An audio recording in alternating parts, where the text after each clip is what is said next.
This is a bit older, but back in 2014, I was a studying wildlife biologist specializing in amphibian research. I had spent many years around that time wading through swamps in the southeast part of the states, documenting different species and population densities. What I'm about to share is something that happened to me on one of those research trips that still confounds me to this day. Now, I will say, being a biologist/scientist, I've always approached supernatural things with skepticism. I believe most have some kind of rational explanations. Misidentified known animals, environmental changes, or illnesses that cause creatures and wildlife, and even plants, to adapt to survive. And the rest, I just held on to them being good old-fashioned tall tales. And when it comes to swamps especially, you were bound to hear some kind of legend about them any time they were brought up. Anyway, on this particular trip, we had a research team of 5 that consisted of 2 graduate students, myself and a girl named Stacy, one of our professors and mentors named Jerry, and a local guide named Calvin who knew the area like the back of his hand. We were there to survey a potential new species of a salamander, and I was pretty stoked for it. Obviously, I love marine biology, but salamanders were one of my favorite little guys to study. And the ones that we were after were primarily nocturnal, so we would be doing this at night. The first 2 nights passed uneventfully at that. We collected some specimens, took some water samples, and recorded a lot of data. We even found time to have some fun with it all, too. Calvin was a hoot, and showed us different plants and different uses they had. He told us stories of things that he and his little brother did as a kid in similar swamps, and we all laughed and enjoyed the time together. But on our 3rd night, things started to change.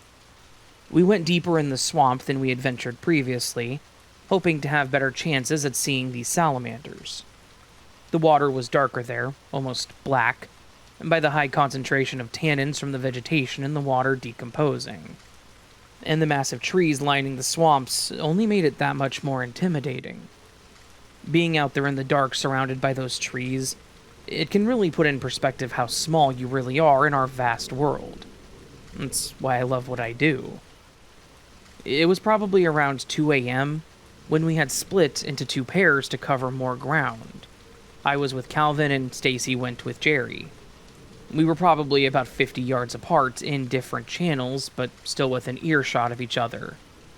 Calvin and I were standing in a waist-deep water, headlamps on, scanning the surface for movement, when I noticed it became unnaturally quiet. In the swamps, there is literally always noise. Frog calling, insect chirping, maybe even the occasional splash of fish or turtles, but suddenly there was nothing except the soft sound of water moving around us as we moved. I had stopped moving when I noticed it, and shortly after I stopped, Calvin did the same. After looking both ways and behind him, he groaned and said, "Nah, something ain't right." He scanned the waters with his flashlight, quickly but also with determination. That's when we heard it. A strange vocalization that I still struggle to describe accurately. It wasn't the hiss of an alligator or a snapper, or the call of any amphibian that I've ever heard of personally or read about or studied. The closest comparison I've ever come to, and this is with the help of others that were out there that night, was of a rusty door hinge slowly being opened. But at the same time, it was a lot deeper. Maybe slowed down with a vibrato quality that seemed to resonate through the water itself.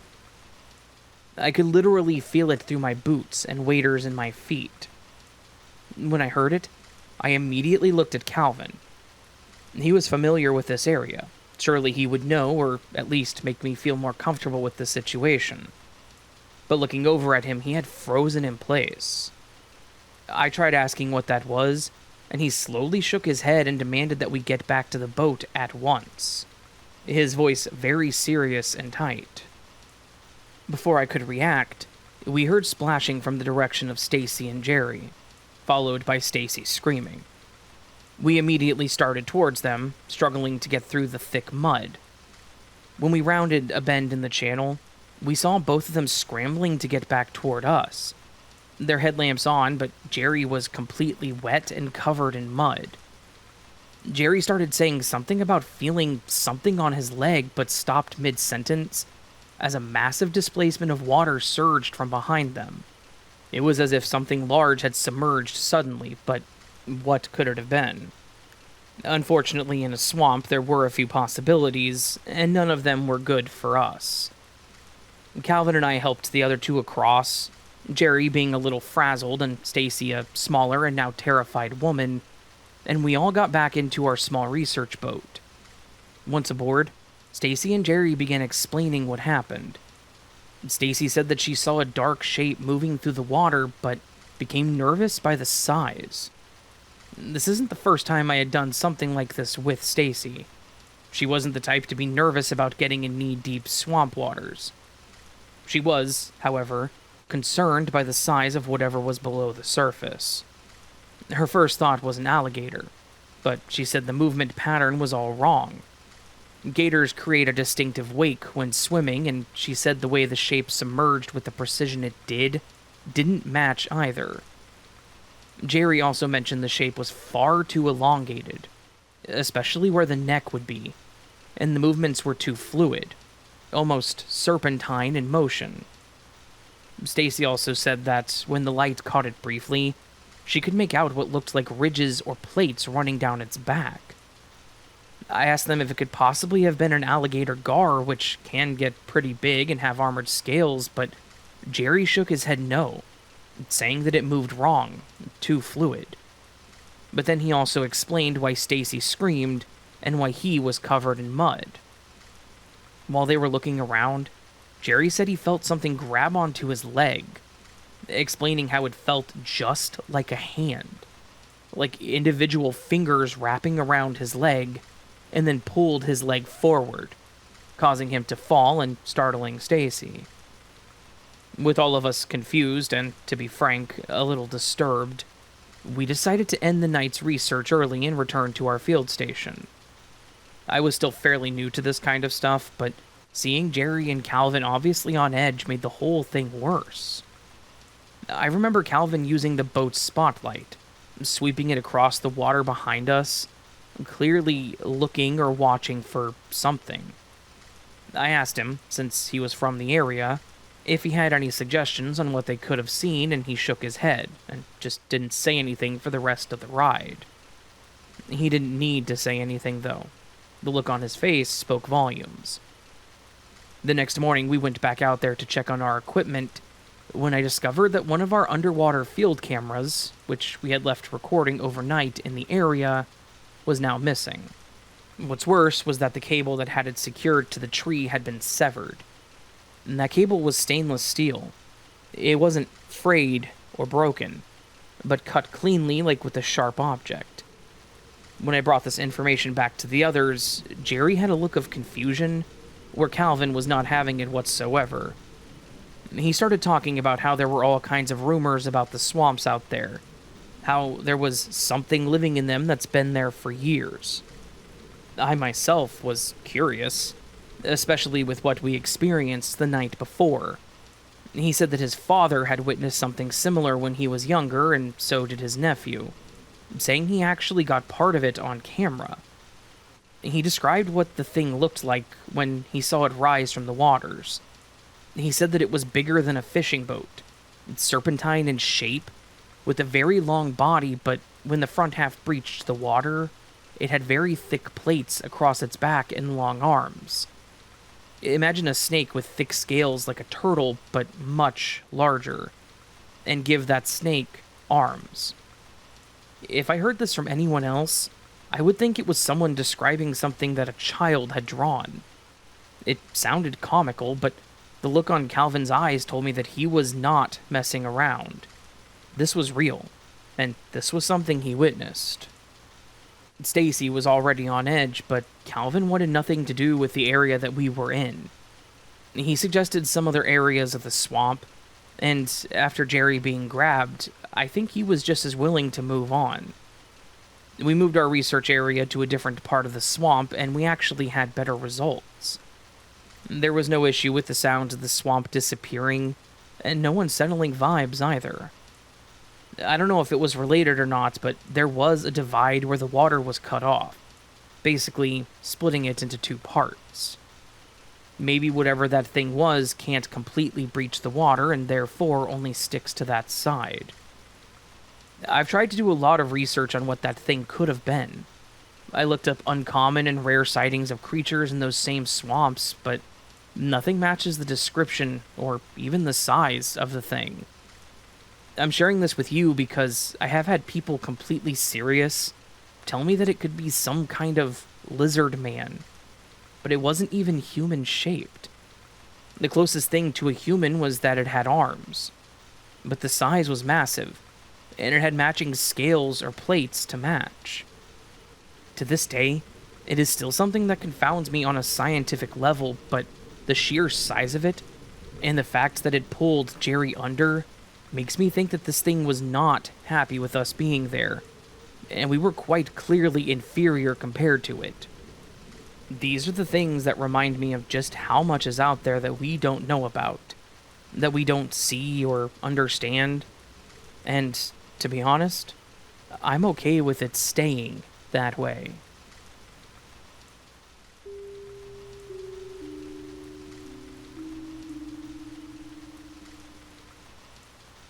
I am from a huge Italian-American family. My mom had 12 siblings, and they in turn had numerous children. We have never even counted the number of first cousins on mom's side, because there are just so many of us. For the purpose of this story, I will guesstimate that there were approximately 40 of us first cousins running around at a family gathering.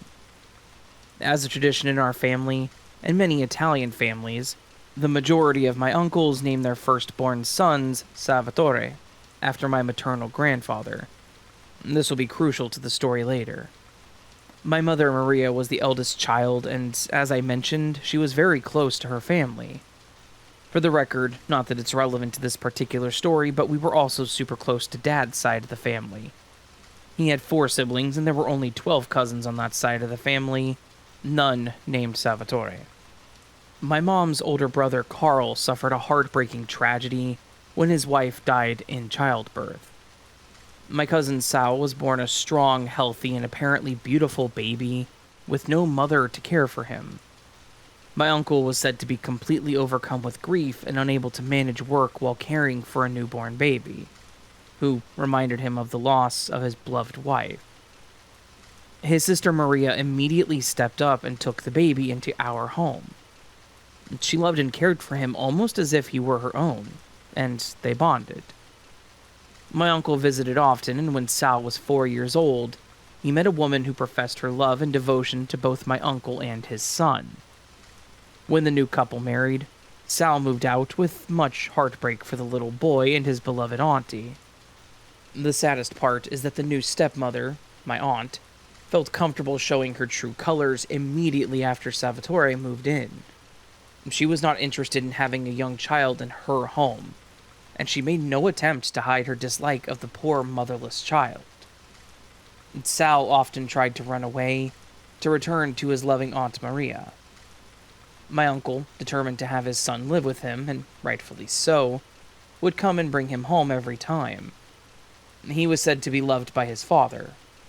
Unfortunately, his father was unwilling or unable to acknowledge the emotional impact that his wife's new behavior was having on the young boy. Sal grew up angry at his father, and although other family members really tried throughout the years to get Carl to see the damage that this woman was inflicting on his son, he was blinded by her. Sal moved away and only kept in touch with his Aunt Maria, a few uncles, and tried to keep in touch with his little half-sister. Sal is a good person.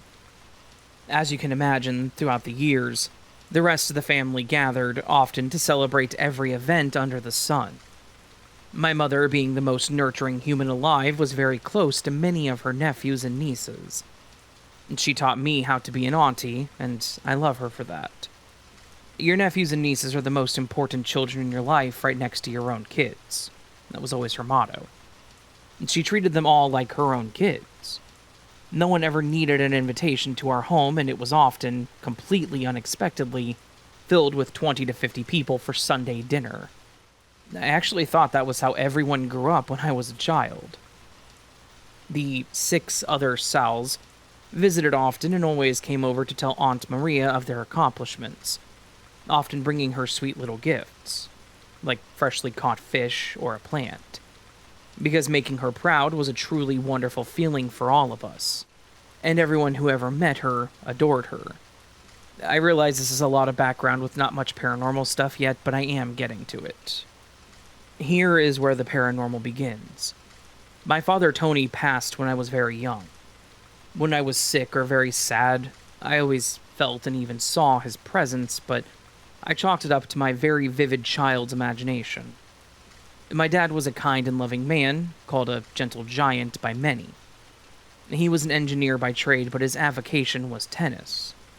That big, strong man was all grace and rhythm on the courts, and he found it very relaxing.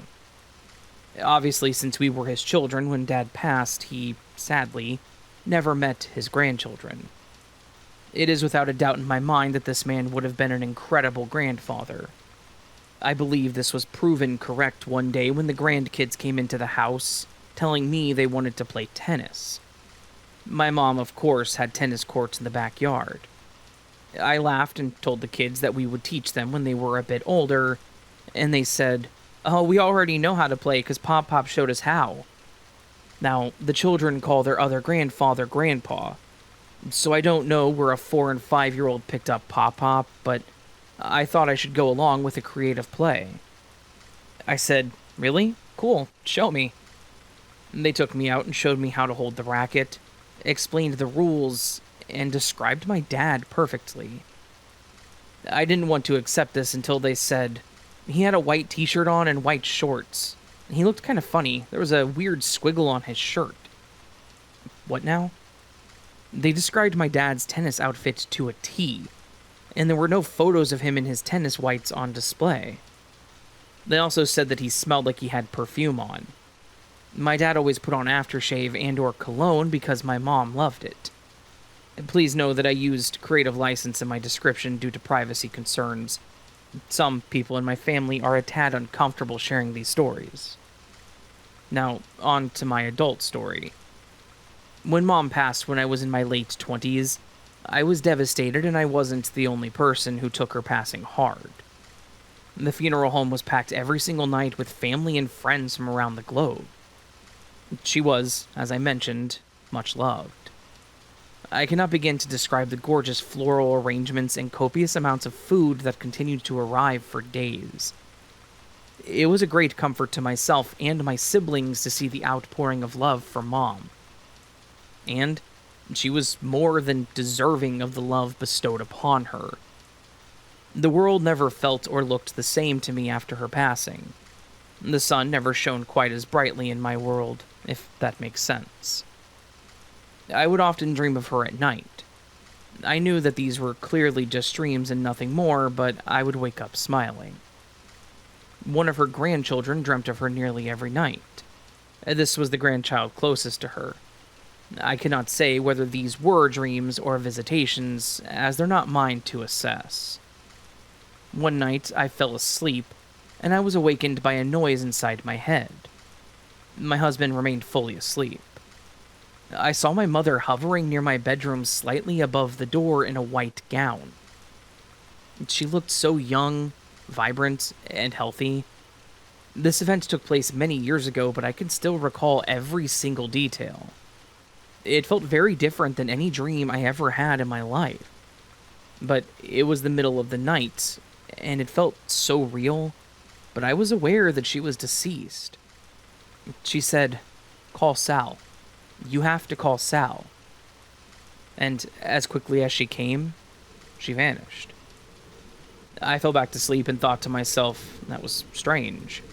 Why would Mom visit me and say that? But I immediately knew without a doubt which Sal she meant out of all the Sals, including uncles and cousins. I awoke and went about my day, but I couldn't shake the visitation from the night before or the directive I had been given by my mother. I'm not sure whether you know this or not, But when an Italian mom asks something of you, you do it. Also, I knew it was important, but I had no idea why. I've never had a dream that I couldn't shake, but this visit from Mom was definitely different. It's as if she wouldn't allow me to forget it. First, I had to obtain Sal's new number because he had moved again. I called that very evening. This is the conversation. Sal's longtime partner. Hi, how are you? Me.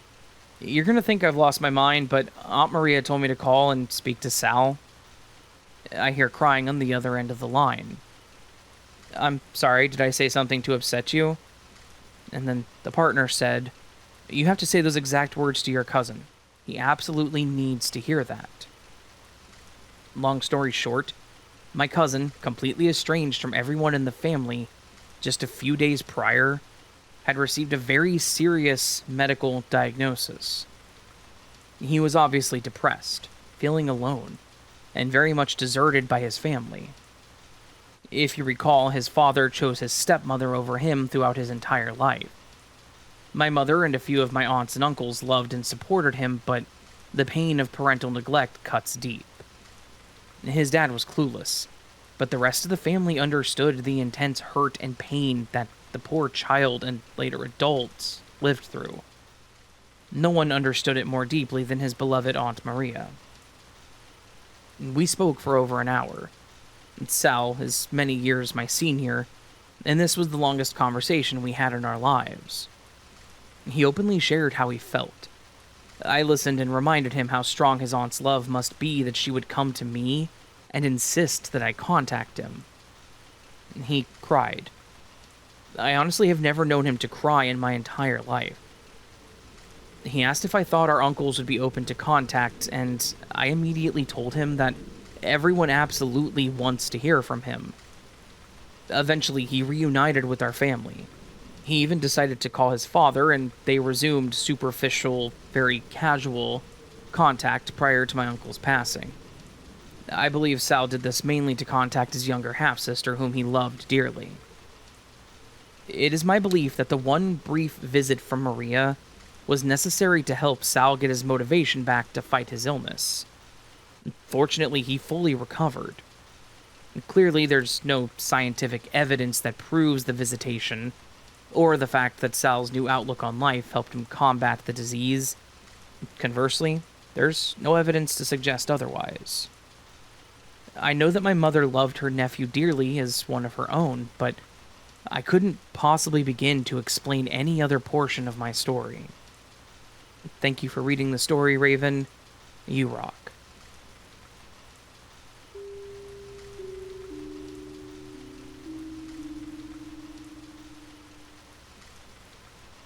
I moved to Massachusetts shortly after finishing college, finding my dream job there.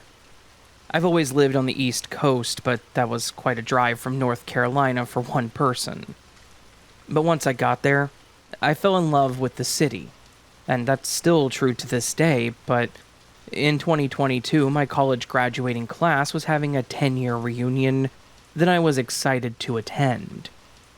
It was supposed to be in 2021, technically, but we had pushed it back a year just to be safe. So, I was going to be making the drive back down to my hometown to see some family and friends. But because I had been in Mass for so long and gotten used to the surrounding area, I decided to take a bit of a longer route to see more new sights. I think I saw more than I bargained for. Instead of taking the interstate, I went for a route that was more focused on the rural scenery. I left early in the morning, packing my little hatchback with my belongings, a few snacks and drinks, and my excited terrier Daisy. She loved car rides, and was just ready to bounce around the car all day, I'm sure. I had my GPS on to keep a guide going, but I also wasn't too concerned about following it. The actual reunion wouldn't be for 2 days, giving me plenty of time to take in the sights. I was also staying with my parents, who were happy to have me home too, so I had some time on my hands. The drive started out perfectly. It was a sunny day, so we had the windows cracked, and Daisy was enjoying herself. It wasn't until about 3 p.m. that the sky suddenly darkened dramatically. I knew the weather where I lived was nice, but I didn't even consider weather conditions along the way, and we were about to drive right through a storm. Within about half an hour since it darkened, it began to downpour. The rain was so heavy that my wiper blades couldn't keep up. I slowed down quite a bit, barely able to see in front of me. Daisy was now lying in the seat watching me. She's okay with rain and water, but not so much the roaring thunder. I drove like this for another hour before I decided I needed to stop. I wasn't making much progress at that speed, and it really wasn't safe, no matter what road I was on. I was concerned about hitting another car or an animal or even someone hitting me. I was in a smaller car after all, so I drove even slower, turning on my hazard lights and looking out for exits. I was hoping to find somewhere off the highway to stop until the storm let up, to check in with my parents, and maybe grab an actual meal. I was too excited to get on the road, so I hadn't had much of a breakfast. Finally, I saw a familiar sign indicating food places and took the next exit. I could go left or right at the stop sign off the highway, but I couldn't see anything in either direction.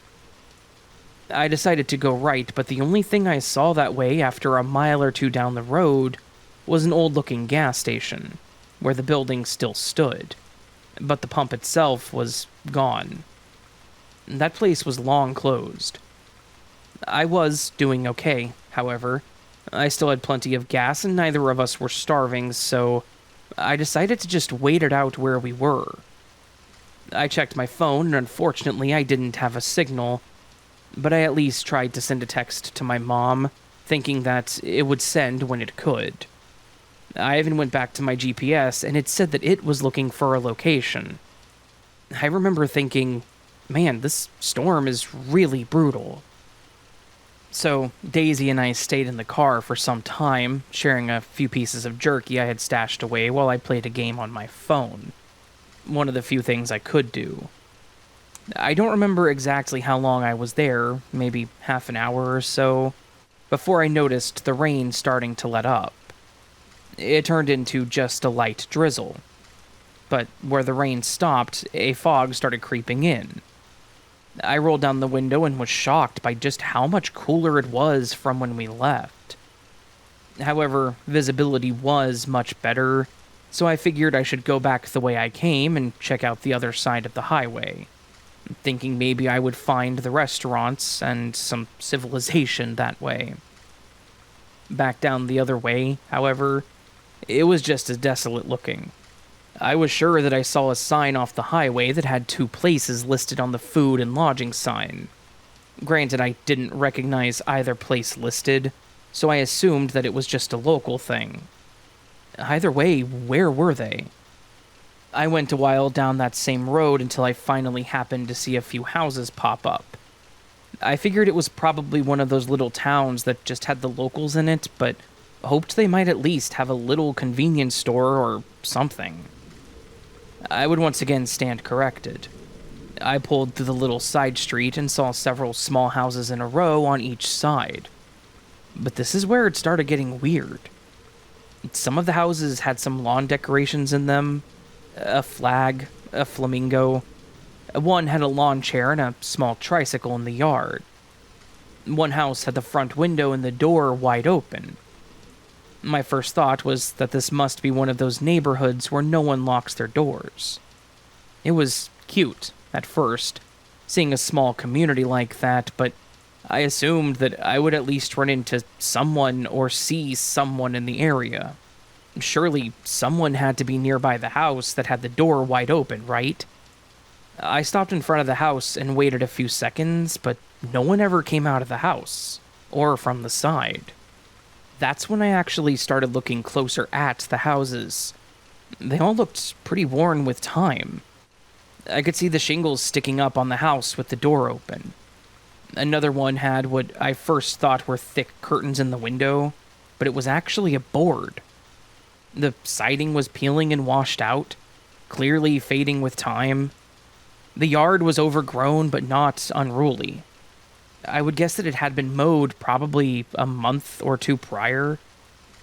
I kept driving until I came across a small yellow building that had a sign by the door that said something like Mauve's Eatery, or maybe it was Maze.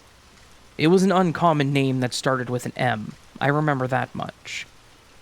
I stopped in the small lot in front of it and got out, leaving the window cracked for Daisy. I wasn't going to assume that dogs were allowed inside. Turns out, I didn't need to worry about that, however, because it too was empty. But that place looked like it had been left in a rush. There were coffee mugs scattered across a few tables. One had a plate with what I think was bread on it. It was so dehydrated and shriveled up that I couldn't make it out entirely. There were a few empty plates on the bar, and the floor still had trash and debris on it. I immediately felt like something was wrong.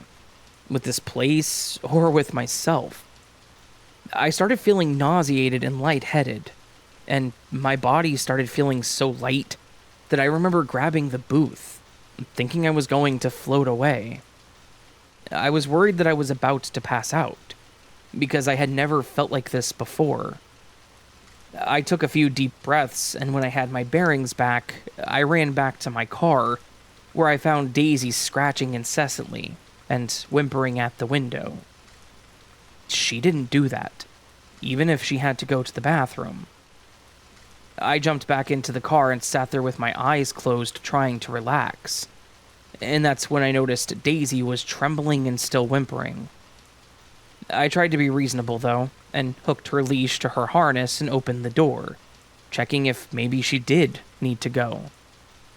She didn't budge. So, I grabbed her and got out of the car with her.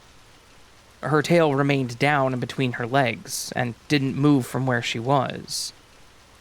I watched her as she stared over at the building, still shaking and whimpering.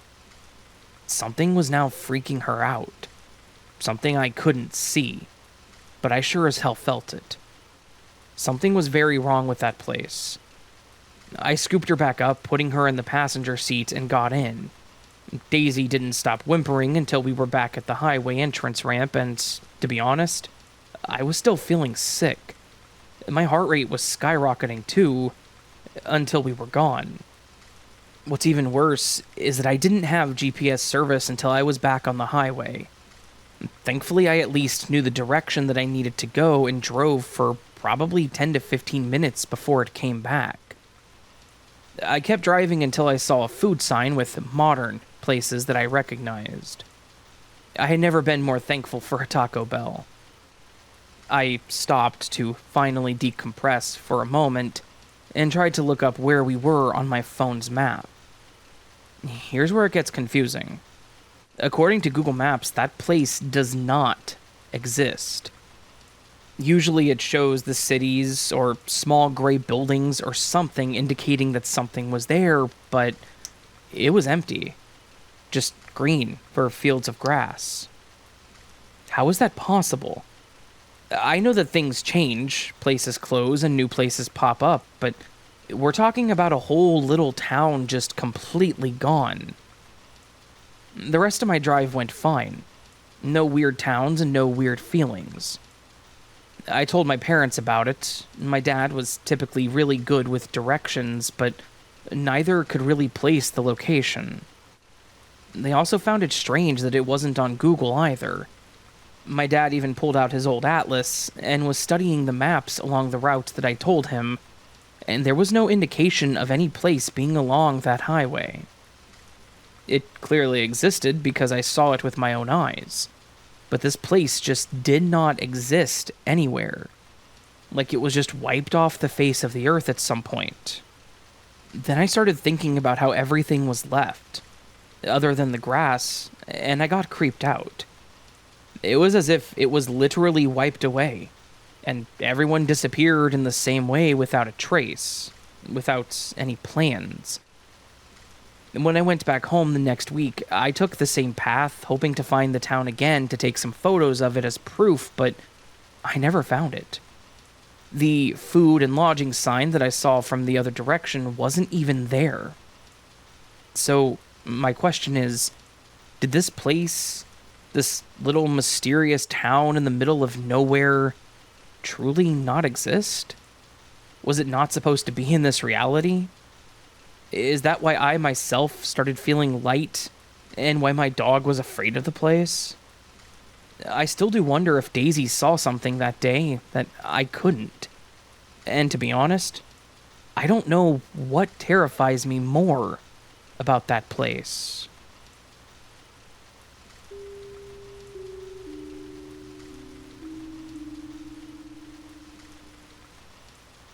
Hi, Raven. I've been listening to your podcast for a long time now. You're one of the few that I listen to, but here are a few short stories I've experienced when I was little. I'm now a 26-year-old female from the Philippines. I used to live in Manila when I was younger. This first story is from when we rented a house on Catacutan Street. Yes, I will name places because they all knew that it was haunted. And also, Catacutan, or Catacutan, means horror or fear. I hope I'm saying those right, because if I'm not, I'm sure several people will tell me. I don't know why my parents thought it was a good place to live in. The place was actually nice. It's now a mansion, but for a typical Pinoy family, it was alright. Simple layouts, downstairs. Enter the door, you see the sala, or the living room, the kitchen to the left. A little to the right would be our dining area. Behind that is our bathroom. Upstairs was nicer. We had 2 bedrooms. Between the 2 bedrooms was my play area, bigger than the 2 rooms, and I loved it. Everything was organized.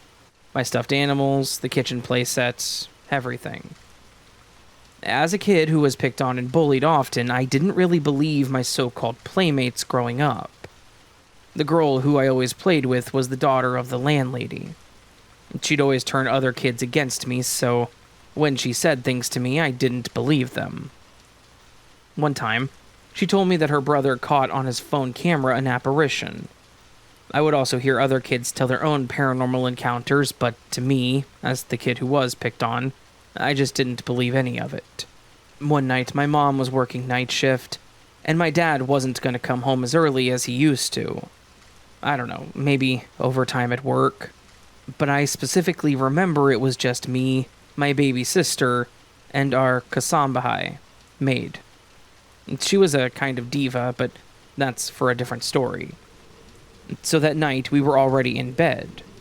Our maid was carrying my baby sister, rocking her to sleep, when suddenly there were knocks on the door. Damn, I get chills remembering this one. There were knocks, so not just one, many knocks. Probably 3 or 4. Really knocking, trying to come in, or asking you to answer the door type knocks, you know? As I mentioned, the maid was a diva, and she told me to answer the door. Thank goodness I did not fall on my way down, because it was freaking dark. The lights were out already. I was scared because it was dark. I was kind of excited to see my dad because it's more comforting, I guess. So I make my way downstairs, open the door, and nothing. No one. Nobody is behind that door. I froze. And I'm getting chills as I'm writing this. But I froze in front of that open door, and I was probably standing there for more or less 1 second until I hear Alfie, the maid, ask who was at the door. That was when I snapped and ran back upstairs. We both heard the knocks. I wasn't hearing things. There were many encounters from this house. Not just for me, but from the maid, and most especially my mom, too. The second encounter from it was when my parents were home. Mom was cooking, I'm watching TV, Dad was upstairs, and I think my sister hadn't been born yet. This was a small house, but the remote for the TV was on top of the thing where you put the TV, and it was probably 20 feet away from me, when suddenly the TV volume increases to the point where my mom turned and looked at me, telling me to turn it down. She was accusing me of messing with the remote, but again, I didn't have the remote. My dad heard the TV too and came downstairs. He rushed to the TV and grabbed the remote to turn it down, but it wasn't working. Even the CD player went crazy at this point. My mom even told me later that the presets or the equalizer for the CD player kept changing too. The crazy thing was, my dad unplugged everything and it didn't immediately shut down. Like, it kept going crazy, but it took some time before it actually turned off. If that doesn't convince you, here's the third encounter from my mom. She told me this story when we had already moved here to Laguna. She was pregnant with my baby sister that time. Since my dad was also working, I had to be dropped off at my grandma's house a couple of blocks away. My mom wasn't going to be home after school, so I had to stay with my grandma. Mind you, they all knew that the compound was haunted. My mom was just real brave. So, my mom went home from her night shift, and she had to take a rest and sleep, night shift things. And she said that she kept waking up and couldn't sleep, and then suddenly somebody was whispering beside her. Yes, she knew that somebody was beside her, but she said she didn't want to open her eyes and risk getting scared, because she knew it might be bad for the pregnancy. She tried so hard to ignore it and then just fell asleep. Somebody told her that the house has a duende. I guess duende is a goblin or elf or pixie. And it was yellow, and that it wasn't going to harm us. The last encounter for that house is from the maid. She was home alone at the time, and my baby sister wasn't born yet. She was ironing some clothes when suddenly she felt like somebody was watching her. She tried to ignore it, but couldn't just continue what she was doing. She dropped the iron on the board and ran to my grandmother's house. My grandmother had to go back to our house to unplug everything. All three stories, except for the first one, were relayed to me by my mom since we had moved. She also mentioned that nobody can seem to stay there very long, and the landlady increases her rent every time somebody moves out. I wouldn't doubt it. And the neighbors have a lot of stories too. So those are my stories. I hope you all like them. My brain isn't creative enough to make all this up. These were real encounters from me and my family. More power to you, Raven, and I love your podcast. Thank you.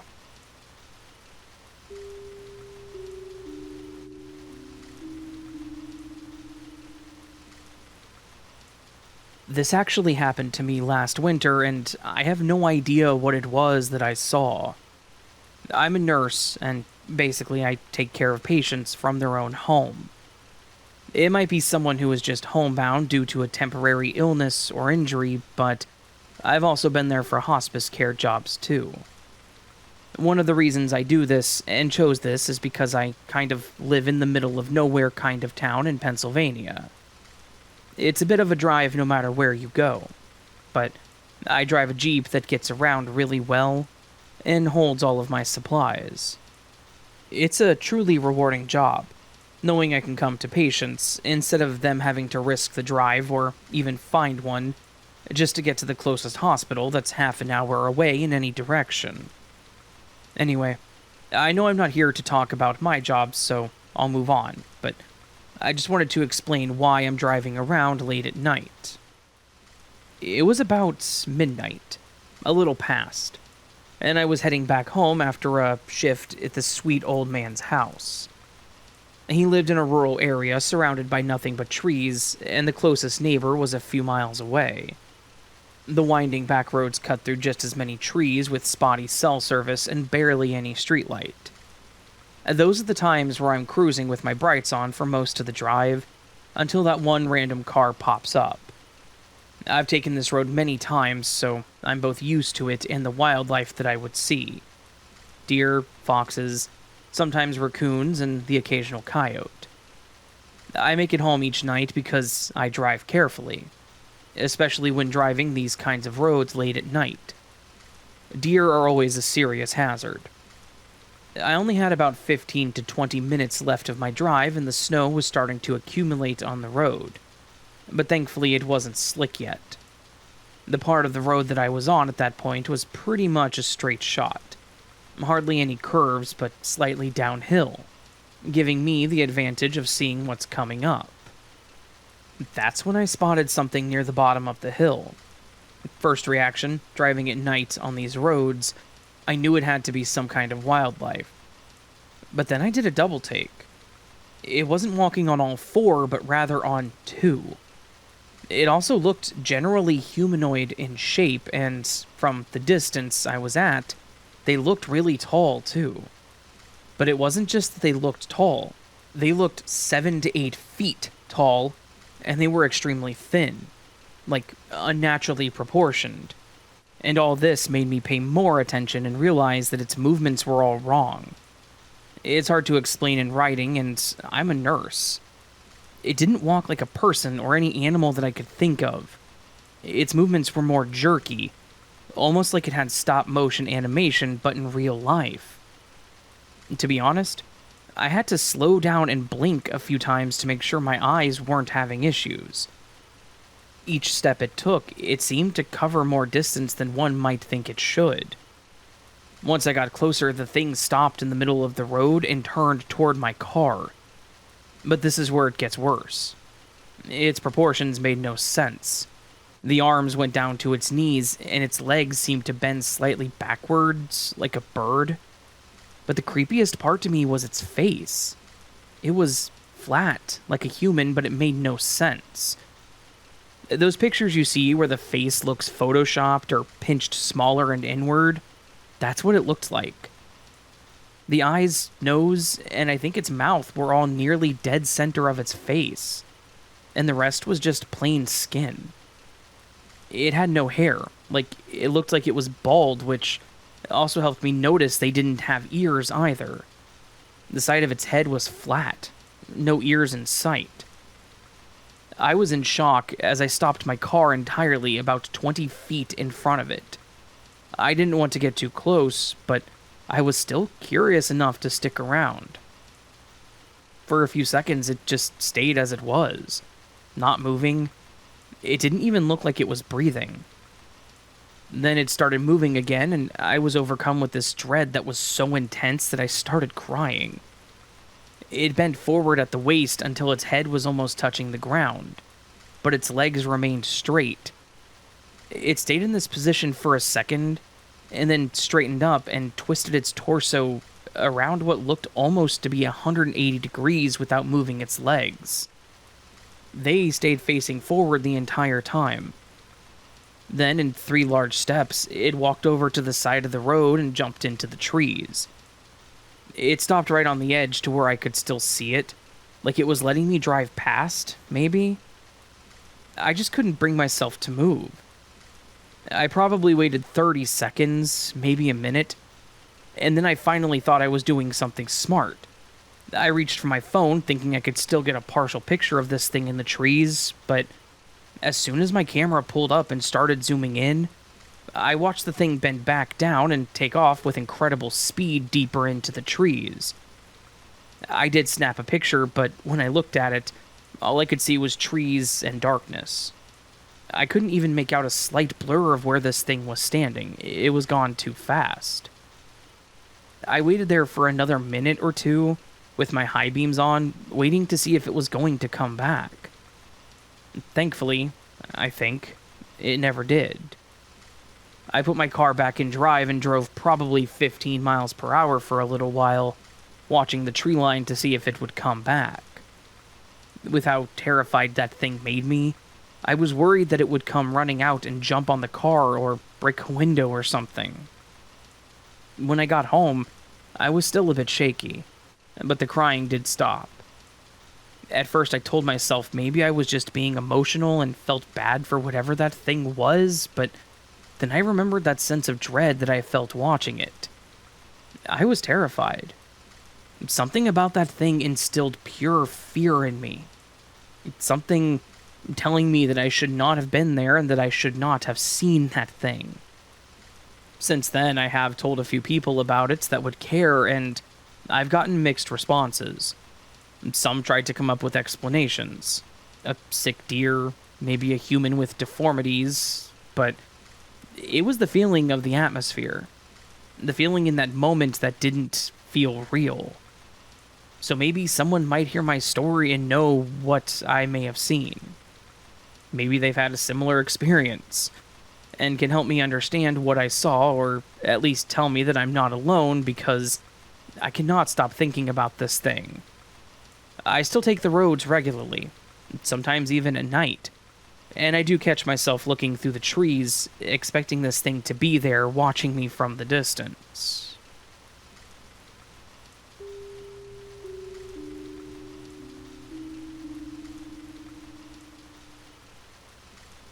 Since I discovered cameras and how to use them, I have always wanted to be a photographer. I would take photos of anything I could: people, animals, cars, nature, anything I found cool or worthy of capture. This led me to my career now as an adult as a freelance photographer.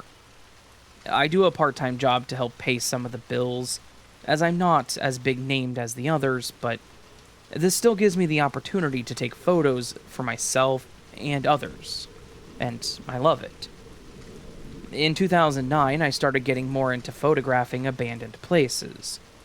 With the housing crash in 2008, I found a lot of abandoned homes, and yes, I let myself in to capture some of them. It was kind of eerie how some of them were completely cleaned out, like the owners expected, and the others that seemed to barely take anything. It actually won me an award for a local contest that I entered, so around this time I was looking for other abandoned places that weren't houses, and I found some factories and an old commercial building. But this story is actually about an old radio tower in rural Nevada that I found on a forum. I had been looking on several Urbex forums for good places to check out. Those guys are great to follow because they typically know the ins and outs of abandoned places, which ones are okay to access, and which ones to watch out for, because they have trespassing signs posted. This radio tower, however, had nothing posted either way, saying you could not enter or if it was open to the public to see. Someone said they had been there as a recommendation, but didn't stay long because it gave them some weird vibes. And that's also something you heard about. I wasn't planning on doing much other than taking some photos, and I was itching for a mini getaway, so I made some plans to check it out. I had fixed days off on Sunday and Monday, and I made my plans around those days. And because I was expecting it to be a little over 6 hours to drive there, stay in a hotel nearby, and then drive back home, I didn't tell anyone about it. The drive there was fine, no issues, and it was nice and cool, cooler than I was expecting.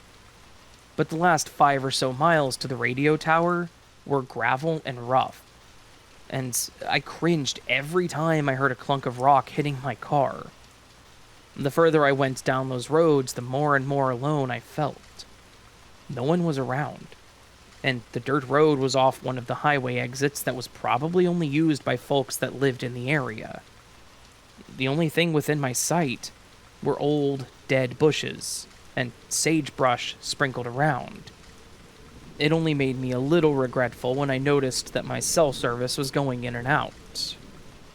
However, once I saw the radio tower in the distance and got closer to it, the better I was feeling about the whole thing. The tower was still standing strong. About 300 feet tall, I would guess, with a small concrete base. All of it looked weathered and covered in decades-old graffiti. I walked around it to see my options, and then spent a couple of hours shooting the exterior. I was trying to take a lot of good shots, but also not take too long because I wanted to try to get inside while there was still light. I didn't intend on stopping at it the next day, and was planning on just heading straight home from the hotel. But it was probably around 4 p.m. when I got there, so I had to hurry. The main door was shut and not budging. I'm not sure if it was locked or just rusted shut or something, but there was a broken window that I could fit in. I assumed that was how the others were doing it too. I called out to see if anyone was in there, and when I didn't get a response, I climbed through. The inside was about what I expected. Stripped equipment racks, some trash strewn about on the ground, and some old office furniture. I was taking photos of the worn-out furniture and the control panel when I heard what sounded like tires on gravel coming from outside. I wanted to believe that it was just another explorer coming to check the place out, since the tower was starting to get more traction on the forum, but I also had to consider that it was just someone from the area, or maybe even the owner of the property. They could join me, or they could tell me to leave, which was understandable. I was planning on leaving soon anyways. I looked out the window that I had come in through and saw a rusted-out truck now parked next to my little car. I watched an older man get out. He looked like he was probably in his late 60s. He looked bald, but he was also wearing a baseball cap, and he had a pretty wiry-looking goatee going on. I watched as he walked around my car and looked through the windows. He then put his hand on the hood of my car, maybe to feel if it was still warm, and then he started walking toward the tower. I thought it was best to go ahead and just leave, give a friendly smile, explain what I was doing, and be on my way. I've only been confronted a few times on these adventures, and they've only ever told me the same, and nothing else ever came of it. In fact, one of the cops that stopped me actually asked about my job, and showed interest in the photos, which was pretty cool. So I was kind of expecting a similar interaction here. I would have much preferred that too. I started climbing through the window as I watched him kneel and feel on the underside of my car.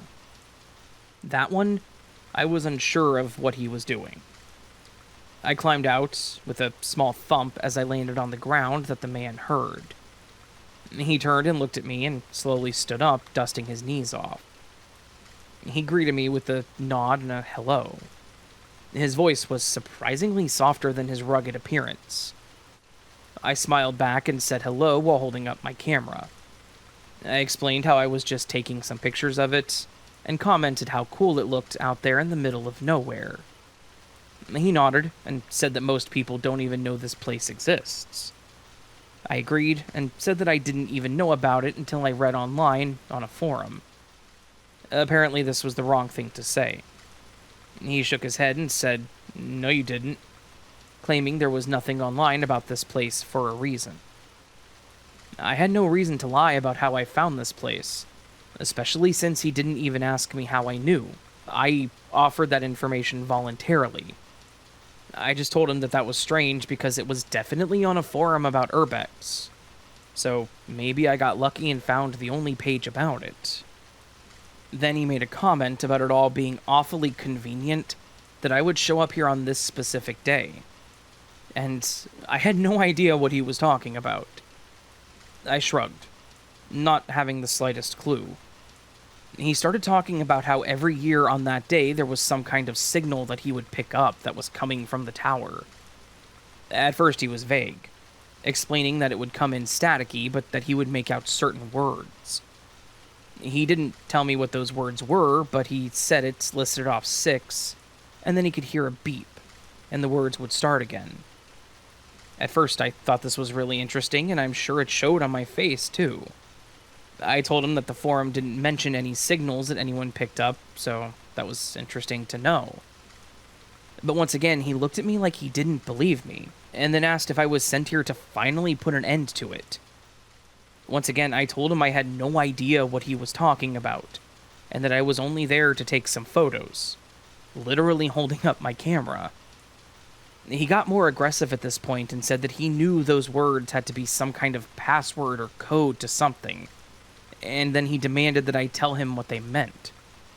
He went on about how his grandfather used to work at the tower, and how he just went missing one day after leaving for work and was never seen again.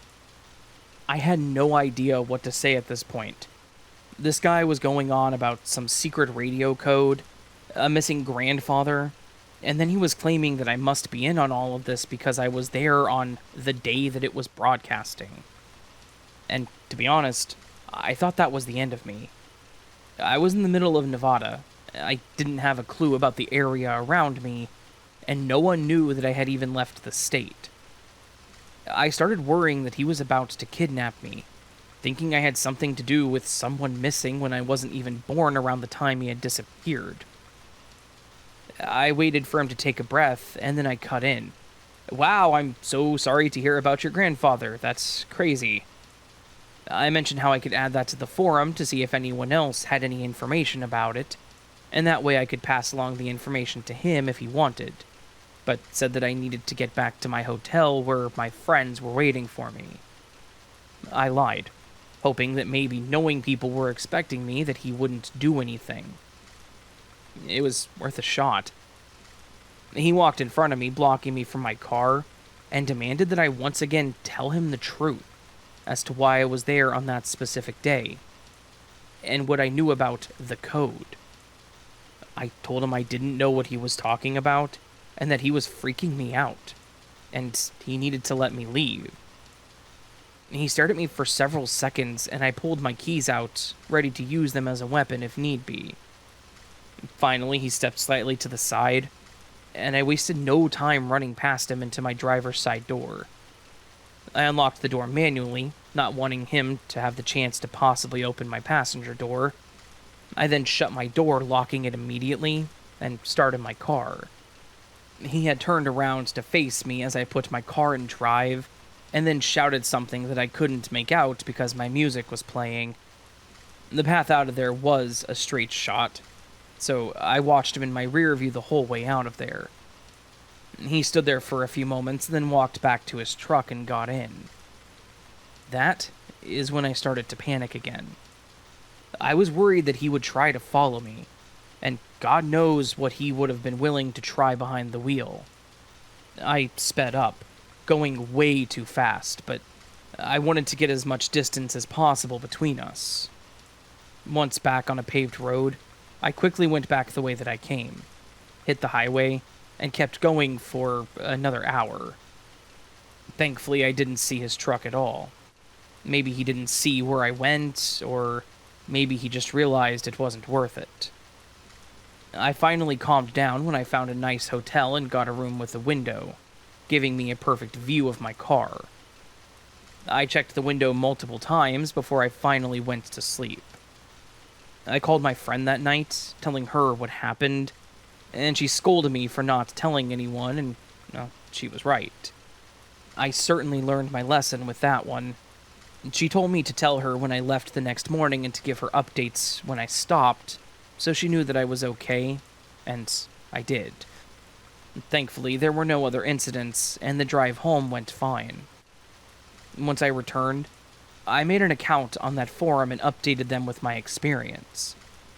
If others were going to check it out, I wanted to not only warn them to be safe, but to tell them to probably not go alone, especially if you were a young woman like myself. They all seemed to appreciate the update, but no one said they had run into the guy, so I guess I just happened to show up on the right day, or maybe the worst day. Either way, I got some cool photos of the place, an experience that I will never forget, as well as a life lesson. I still go to some places alone, but not nearly as often. And I always let someone know my exact locations because you just don't know a person's intentions.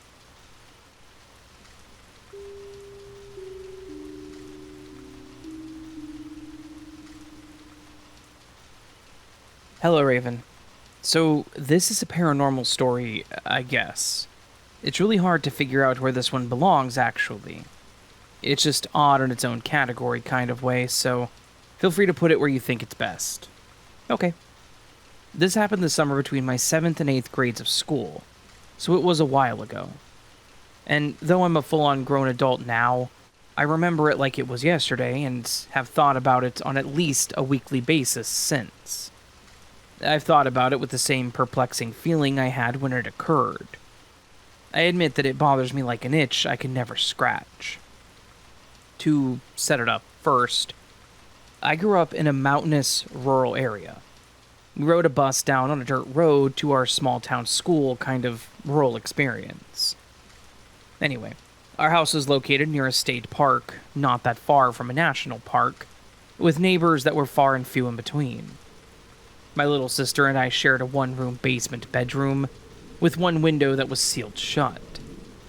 She's 5 years younger than I am, so we didn't really play together like siblings of a closer age would, but we got along for the most part. Our parents' bedroom was upstairs on the main floor. And this incident occurred on a beautiful, lazy summer morning. I woke up a bit later than my sister, who I'll call Susan. I climbed out of bed, and for no reason at all, I felt compelled to put my left arm straight up, with my fingers pointing to the sky. I didn't think about it, I simply did it, like it was just normal. I went up the stairs, arms straight up the whole time, to see what there was for breakfast. As soon as my no-nonsense mother saw what I was doing, she began yelling at me for trying to irritate her, along with Susan, who came upstairs doing the same thing. She accused me of conspiring with Susan to purposefully irritate her. I knew better than to talk back, so I just dutifully lowered my arm and remained sitting there in confusion. All I remember feeling while I was being yelled at was complete and absolute wonder. I wondered why I had held my arm up. I wondered why I held my arm up without questioning myself about it. I wondered why Susan had done the same thing. I wondered how Susan and I could have had this synchronistic oddball behavior as though it was planned. And no, there had been no conspiracy to mess with our mother, let alone a discussion between us. After our mother finished yelling, and after I had eaten, it was all situation normal. On with enjoying the summer day by myself in the woods outside. There were trees and wildflowers and a stream to stare at. I had things to do. And strange is the fact that I never talked to Susan about it. Not a word. Until we were grown. She doesn't remember holding her arm up. But then, I was the one that really got under our mom's skin, being the second one to irritate her that morning. So I'm thinking her after-the-fact experience was less memorable, being less dramatic than mine. When I talk to Susan about it these days, I try to jog her memory to no avail. She thinks the whole incident is absolutely hilarious. Regardless, what the hell was that about? No one could have entered our room through the sealed-shut window to suggest behavior to us while we slept. Were we some kind of experiment by aliens? Were we some kind of mind control experiment by some other who knows what or who? Was our isolated location the perfect place to do such a covert, albeit ridiculous kind of thing? Why would two girls be suitable subjects for experimentation? Could one of us have talked during a dream the crazy instructions to the other in the night strong enough to cause this? Well, whatever it was a big fail due to our explosive mother. I know it seems trivial. Two girls holding their arms straight up in the air on the same day. Hardly the stuff of an X-Files episode, huh? Still, it's just odd enough that it continues to baffle me. I don't know. Maybe Susan is right and the whole incident really is just hilarious. One last detail that may or may not be related. That house burned down soon after.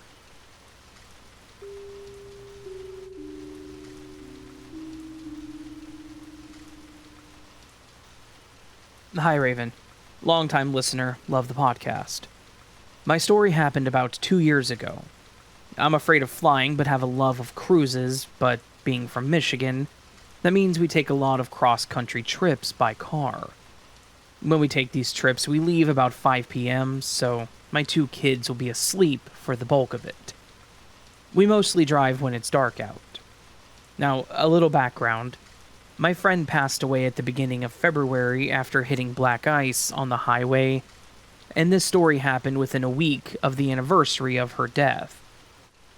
So, I requested that we take back roads until we were out of the snow and ice, as it's a huge phobia of mine now. No biggie. We drove until we were out, and then when we tried to switch the GPS to highways, it just kept taking us on back roads. We thought maybe the GPS was bad because we were in the middle of nowhere, so we stopped at a McDonald's. Still no luck. We kept trying to no avail.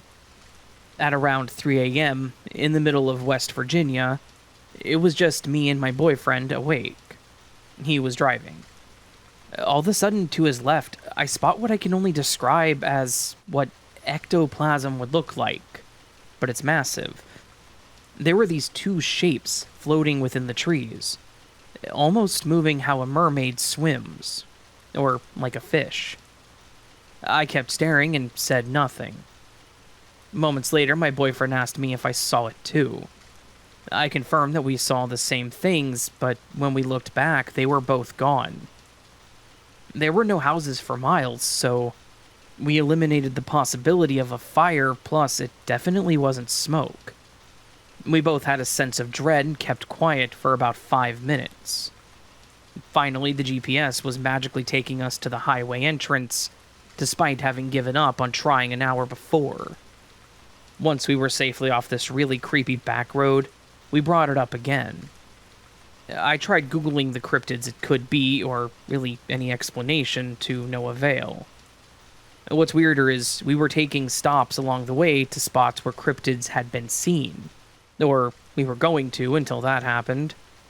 We got to Miami as fast as we could and didn't talk about it again. We still don't, because even talking to each other about it makes us both nervous and on edge.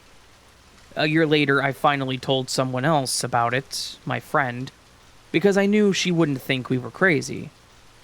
She did find a Reddit post that described the same thing, moving like a fish and all, but that's it. I've never been able to find anything else like it. The strangest part to me was how it was like we were supposed to see it. We couldn't get off that road until after we saw whatever it was that we saw. I still have dreams about it, but thankfully haven't had another encounter. And we don't take the back roads ever anymore. Not a lot of strange things have happened to me, but this one was for sure one that I'll never forget.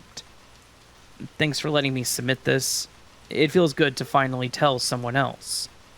I'm just glad to get it off my chest.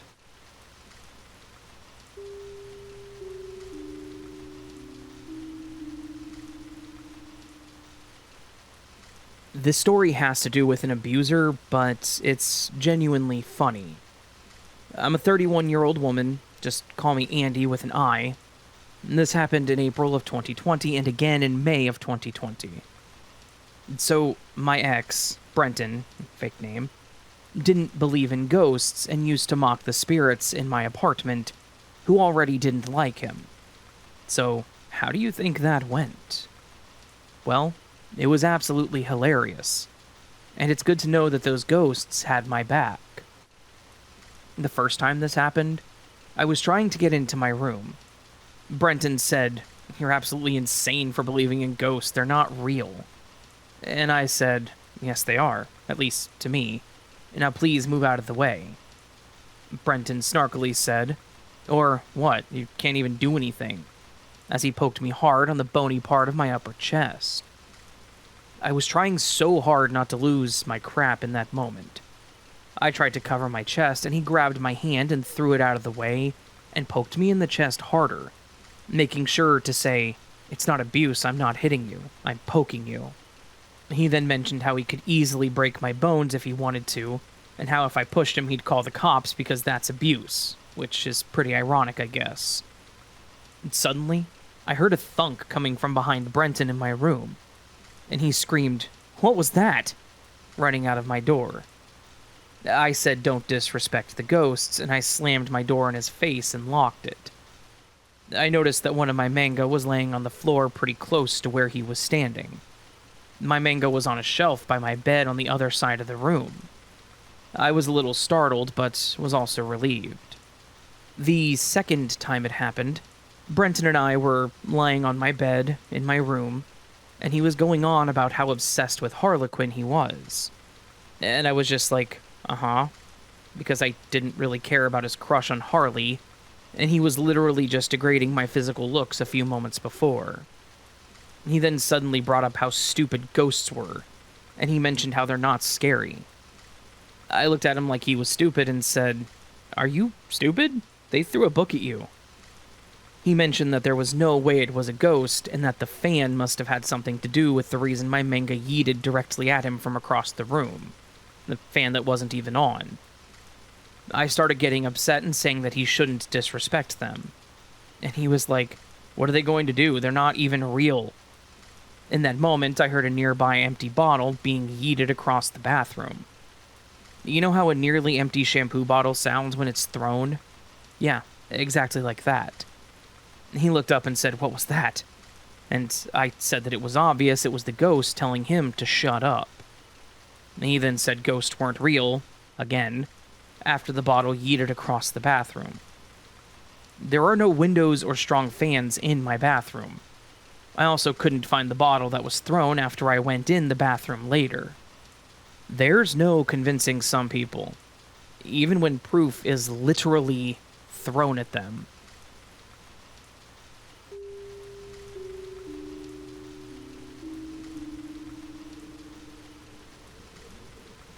Anytime I hear the term middle of nowhere, the absolute first thing that comes to mind is Skinwalker Ranch. This 512-acre plot of land in Utah County, Utah, has no shortage of stories surrounding the very remote and mysterious, quote, ranch. It has been dubbed a hotbed of UFO activity, bizarre cryptid creatures, or aliens, whichever you want to label some of them. It's also known for the strange livestock mutilations that occur fairly frequently, if some of the accounts are true.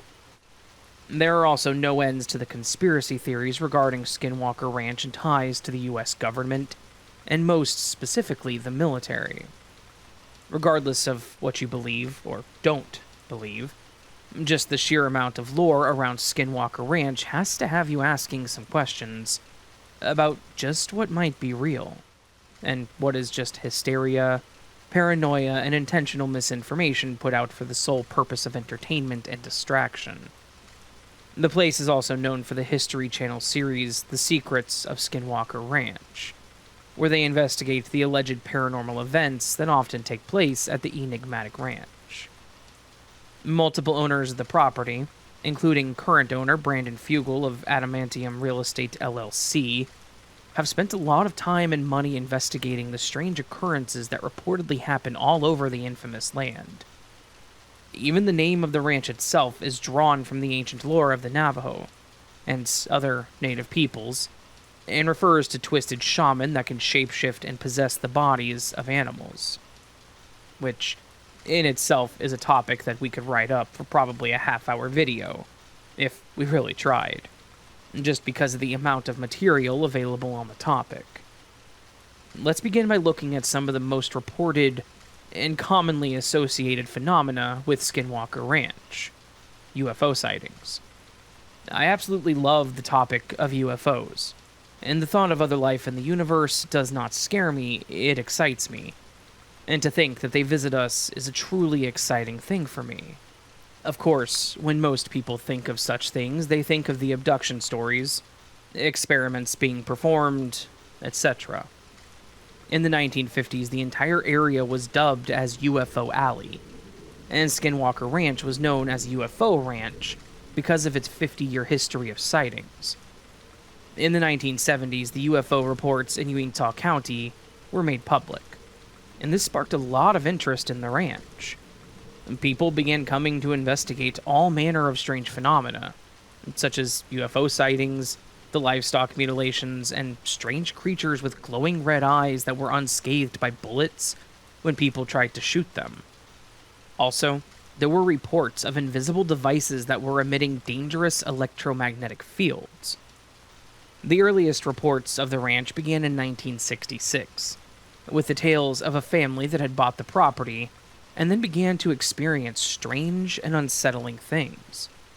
The ranch's location in Utah County is such that it borders the Uintah and Ouray Indian reservations, so there is undoubtedly a strong influence of that culture in association with the ranch, especially given its namesake. An investigative journalist, George Knapp, has said that he investigated close to 100 incidents during his time researching the ranch, and trying to understand the bizarre things reported to happen there. Some people believe the UFOs are tied to extraterrestrial life, while others perpetuate that it's an experimental US government aircraft in testing. The truth is possibly that it's a bit of both. But that's my own theory, so believe what you want and don't think I'm trying to convince you. It's Tom saying that, not me, just so y'all know. The livestock mutilations are probably the next most associated thing with Skinwalker Ranch. But not only have the strange mutilations colored the reputation of the ranch, but on the nearby highway that runs through the property, there have been at least 15 fatal accidents on this road, which was something that I found while researching the mutilations. Seriously, if you are interested in this ranch, then do some research of your own on it. You can find some pretty wild things in regards to the ranch that I really don't have the time to go into. With such a long history and such frequent strange occurrences, it really is its own iceberg at the moment. And the things that happen there are so varied, yet if you think about it from the standpoint of UFOs and strange creatures, and the reports of devices emitting electromagnetic fields, then they really are all kinds of connected. Or at least possibly so. Beliefs aside, whether you believe in the supernatural or extraterrestrial life, there is no denying that Skinwalker Ranch is a bizarre place full of unknown entities and mysteries that may never be solved in our lifetime. And, for the foreseeable future, I think there will never be a time when there is not at least one team that is actively researching the land, and trying to garner answers to mysteries that are now approaching 100 years old. The land was first owned by Kenneth and Edith Myers from 1934 until 1994. By the time they had sold the property, it had already built a reputation as a strange and enigmatic place, with UFOs, the bulletproof cryptids, and the strange electromagnetic fields. I'm not sure if the Myers themselves ever actively investigated the supernatural occurrences personally, but they certainly weren't opposed to letting researchers come onto the land and see what they could learn, or what they might experience for themselves. In 1994, the Shermans bought the ranch, and the name of the land was officially changed to Sherman Ranch. But they would own the property until 1996, when they sold it to Robert Bigelow, who spent a lot of money and time investigating the strange happenings on the infamous ranch. In 2016, Bigelow sold the ranch to the current owner, who seems to have continued Bigelow's research efforts in trying to solve some of the mysteries that plague the ranch, and have for over 70 years. The place certainly has garnered quite the reputation, and it's curious to think about what it is about this specific area of land, only 512 acres, that makes it so strange, that makes it such a hotbed for supernatural and possibly the extraterrestrial. Perhaps it's the remote location that attracts the UFOs. The strange electromagnetic fields could be part of tests conducted by the US military, as most would have you believe anyway, or the extraterrestrials that are reported on the ranch, and in the UFOs that make such frequent appearances here. There are a lot of critics of Skinwalker Ranch that say that the reputation it has is completely based on fabricated events.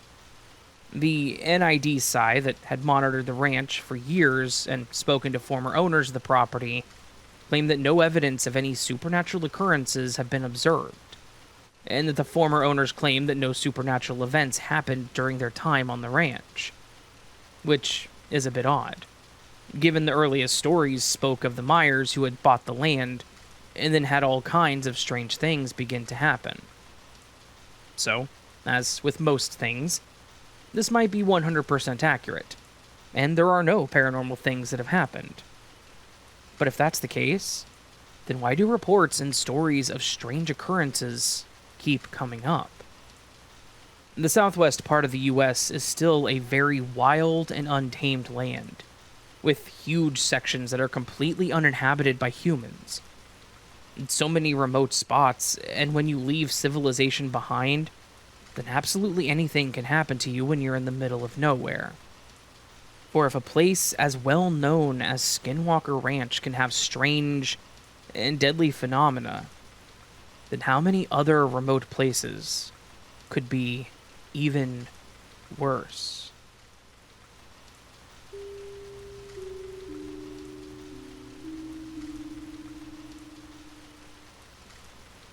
So, this is going to be a little different than some cryptid stories you've read before, but it was still something that happened to me that I wanted to share with you. I've been a photographer for many years, primarily focusing on landscapes. I've done this independently and for myself, and I've taken them for clients, and I've also been contracted to take photos for surveyors. I've been all over the US, but my favorite place to photograph is the American Southwest. It actually got me to move to New Mexico for that reason, too. I've witnessed and captured dust storms that made midday look like night, flash floods that make new canyons in minutes, and those calm, gorgeous sunsets that paint the sky in colors that most photos never could quite capture, even with the most advanced equipment. But something happened to me back in 2021 during a trip to Utah that defies any natural explanation that I've been able to find. I was planning on checking out a national park that I hadn't visited before. I was planning on exploring part of a less visited area due to it being so isolated, and to be honest, less eventful for a normal tourist attraction. There weren't any places to stop for a picnic, not much shade either. The climb was steep, and it probably looked a bit plain to the normal person, but I loved the vast openness of those canyons. I registered my planned route with a ranger as required. That way they knew where I would be, but otherwise, I would be entirely alone. I was a good way through my trek, and had spent hours already taking photos of everything from different angles. Mood shots, all of it. As the sun moved across the sky, casting shadows on rocks and sandstone, I took more photos as the shadows were creating new views that I loved. The idea that you could only witness these shots at specific times of day, and that I could capture these moments, made me excited.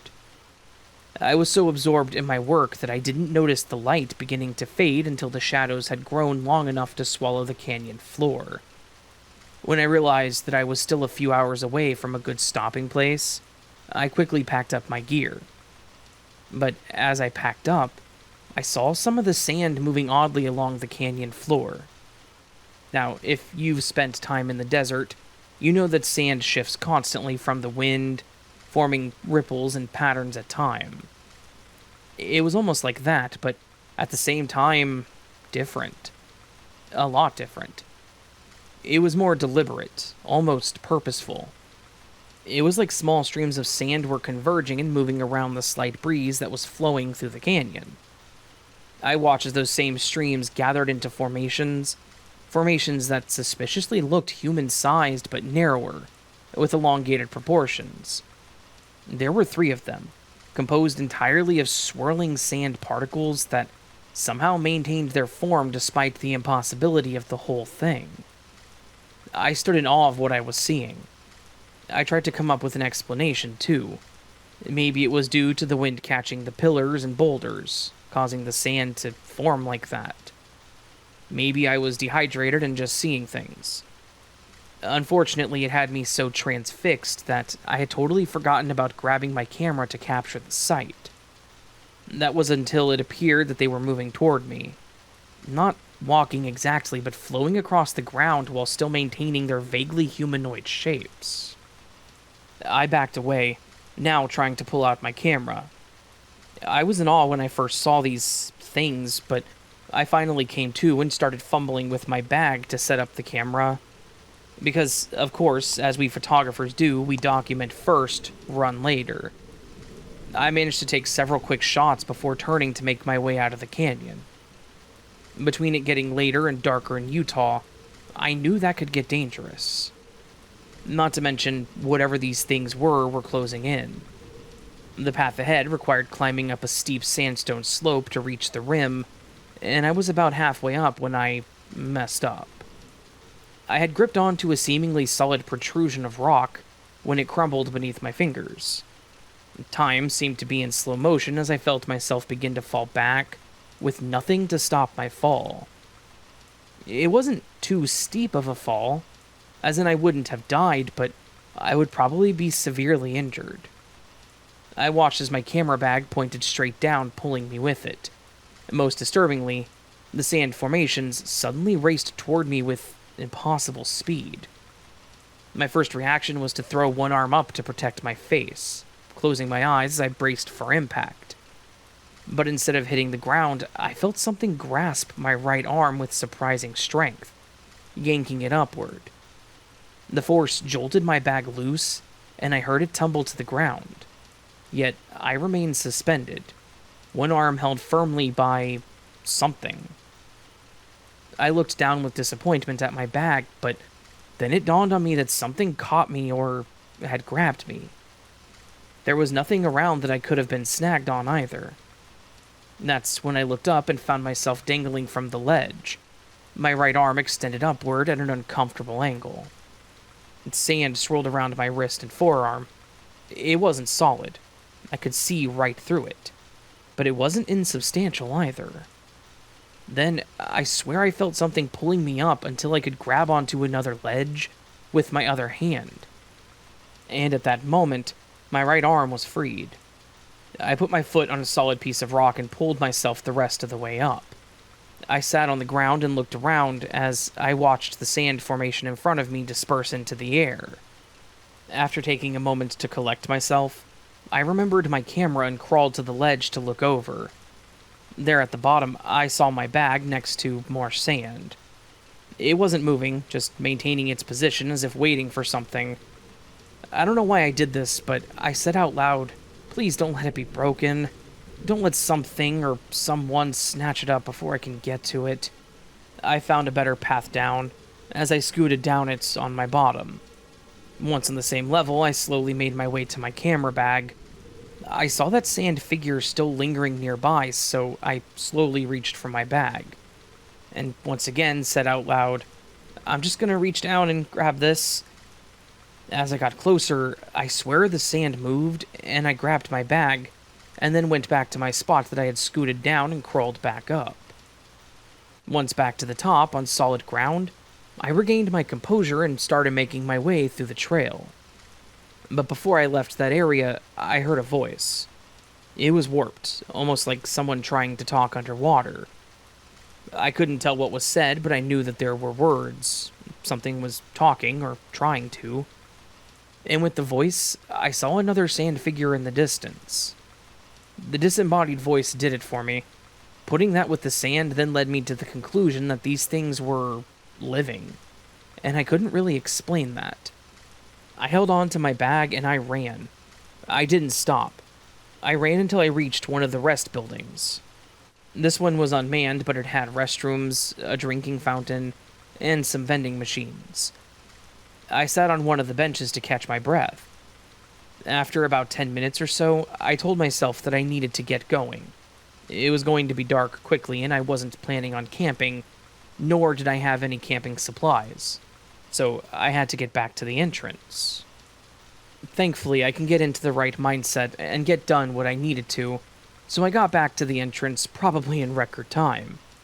This entire time, however, I was in a sort of trance, kind of just going through the motions.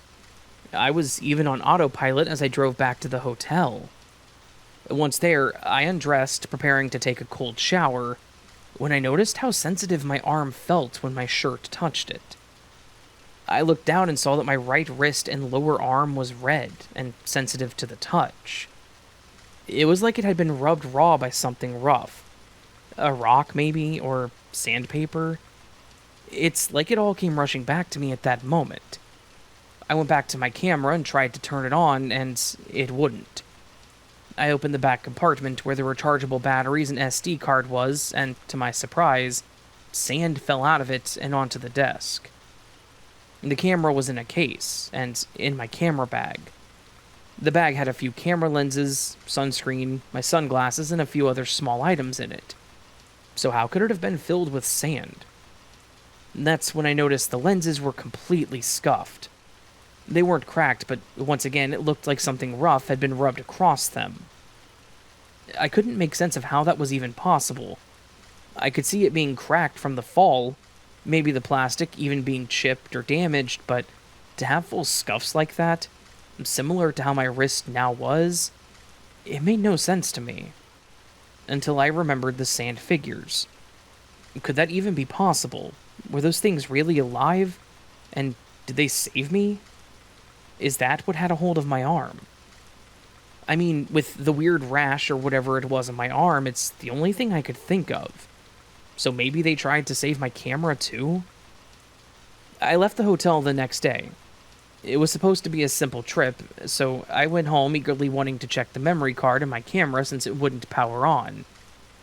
Thankfully, it did work, but the photos were underwhelming to say the least. There were my initial photos that came out fine, but closer to the last photo, they weren't normal, nor were they something I would normally take. Some had dark spots on them, like there were shadows on very specific parts of the pictures. And closer to the end of them, they became pretty fuzzy, like a photo I took on my first camera phone. But how was that even possible? This was an expensive Canon camera. I didn't have a filter to make photos look like that. It didn't make sense. Something was eating at me that my wrist and camera and lenses and the photos all had to be related to those sand figures. I started looking into it, searching online some about sand figures, but for the most part, all I kept getting was info about some little-known indie film about ghost figures that could control the wind around them. Sand, dirt, trees, leaves, just things like that. There was a brief snippet claiming it was based on a true legend, but then I couldn't even find information on what they claimed to be in the movie. So I'm at a loss. Something was out there that day with me, and contrary to what I'm used to with cryptids or unidentified creatures, it didn't seem to be afraid of me or want to hurt me. In fact, it saved me. It saved me from a potential awful injury. And to be honest, I'm thankful for it. I just had a raw arm for about a week, but I got a good cream that helped. I do want to go back and see, while better prepared, if I can get better photos or maybe a video of it at the risk of my camera.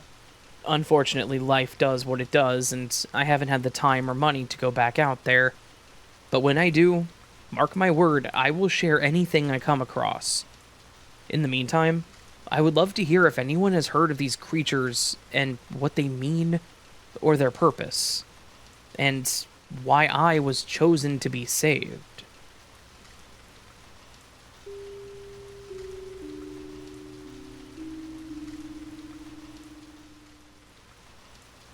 I had to take a long trip across the country in my early 20s. I was living in Kentucky and moving to Oregon to be with my girlfriend. I wasn't having much luck with the jobs where I was, but my girlfriend said that she could help me get a job with her. In fact, I had 2 phone interviews before I made the move, so I was feeling good about the whole thing. The only issue is, as you can imagine, that it's a long drive, and I was going to be doing it alone. I had a small truck, so I put everything in the back that I could, and everything else I donated or sold to have that little extra cash in my pocket. I knew I was going to have to stop a few times, and at least once or twice to sleep too, but I prepared the best I could for it. I had a bench seat in my truck, so the plan was to just sleep in there and save my money instead of getting a hotel room. This story took place during the time I was driving through western Kansas. It was already dark, and I didn't normally stay up past 10, maybe 11 on a crazy night. At this point, it was about 1 in the morning, and as you know, Kansas is flat and boring. It was not doing much in ways of keeping me awake. I knew I was going to need to sleep soon. I was in the middle of a long stretch of highway with no indication of a decent town coming up anytime soon. My only options were to keep driving and hope that something popped up on the signs, or just stop where I was. I went with the latter. The part of the highway I was on was surrounded on both sides by cornfields. I hadn't seen another car in a few hours, and the road was wide enough that I felt comfortable pulling over and just sleeping there. I certainly felt better about stopping and sleeping in my locked truck than I did risking further driving while drowsy. So I pulled over enough that part of my truck was in the grass. I texted my girlfriend and told her I was stopping for the night, and then cracked my windows since it was nice outside. I was doing the drive in early August, so it was pretty warm, but thankfully that night there was a decent breeze. I also wasn't under any streetlights, so it was pretty dark, except for the stars above.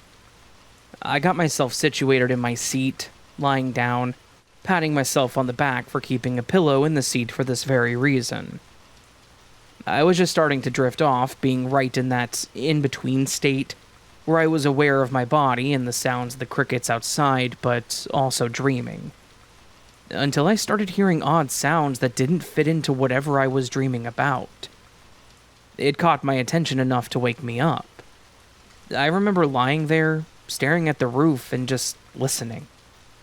The sound was consistent, but not quite rhythmic. I figured it was probably just a deer or something similar walking through the cornfields, so I tried to go back to sleep. That is when I was startled by a weird groaning sound. It didn't sound right. It certainly didn't sound like something from a human either. Maybe whatever was walking around out there was injured. I continued to listen, and after a thud, there was one more groan, then the rustling continued. Now, paying more attention to the sound, it sounded like something was being dragged.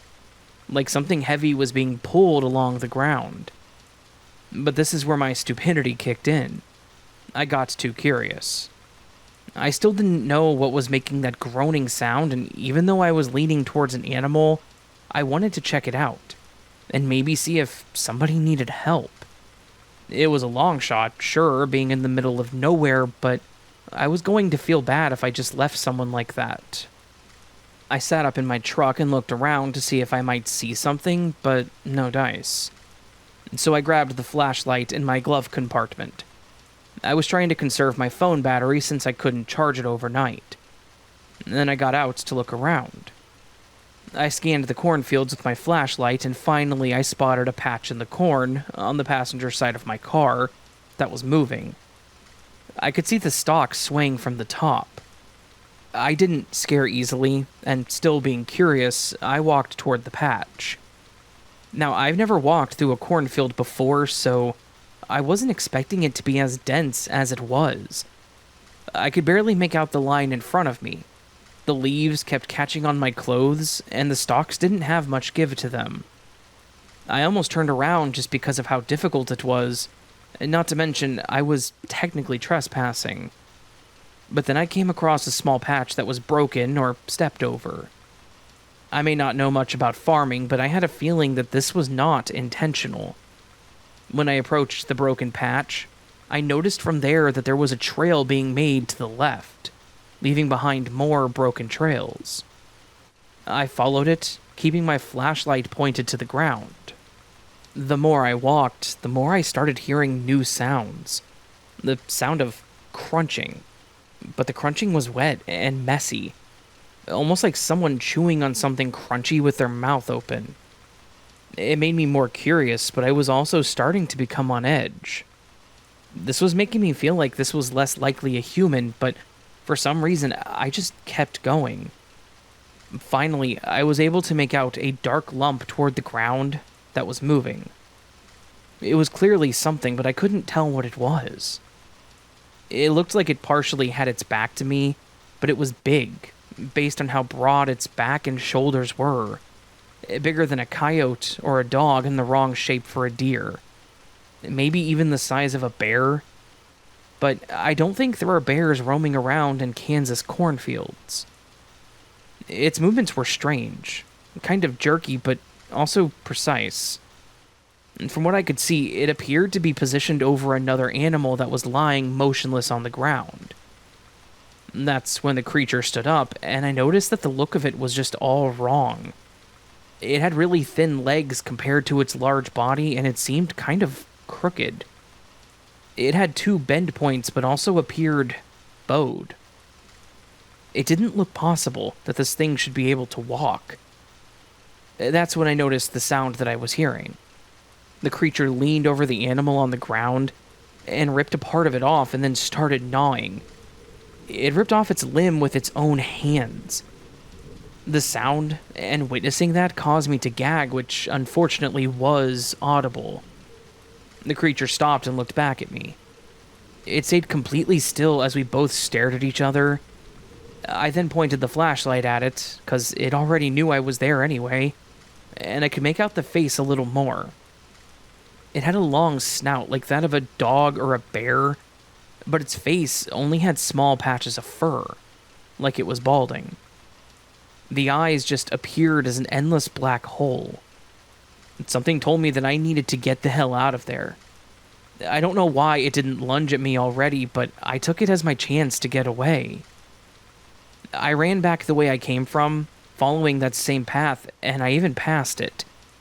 I was too freaked out to pay attention until I told myself that I needed to just get back to my car, not keep running.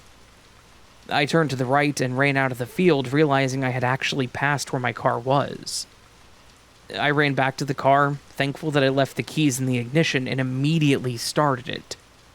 I locked the doors and rolled the windows up at the same time, and then just gunned it down the road. That was enough excitement for me to keep going for, I think, what was another 70 miles, until I got to the closest thing to a city as I could. I stopped in the parking lot of a gas station, and I tried really hard to compose myself. I was a grown-ass man, and I had never been so scared in my life. Something about that thing was not right. I have no idea what it was, but I know that it was nothing good. I freaked myself out even more when I thought about just how isolated I was at that moment. I was stopped somewhere on some highway in someone's cornfield, essentially, and I had just discovered something I had never experienced or seen before. I have no doubts that thing could have killed me, but for some reason, all it did was stare at me. If it would have done something, I'm not sure that anyone would have ever have even found my body. I didn't give my girlfriend my exact location when I text her. I ended up telling her about it the next morning, and she also agreed that it seemed very strange and unnatural. Together, we had no idea what it could have been. I did stop once more to sleep when I got to Utah, but that time I slept in a Walmart parking lot. Nowhere near the middle of nowhere, Kansas, and nowhere near those creepy corn stalks. And now that I'm living comfortably in Oregon, I think I'll just fly back so I can avoid Kansas altogether.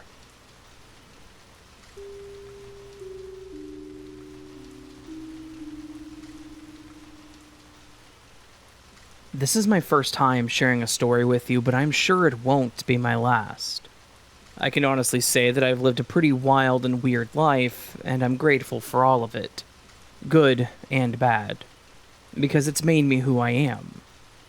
I've always had that friendly kind of energy, where people seem to automatically know when they meet me that they can tell me things they wouldn't normally share.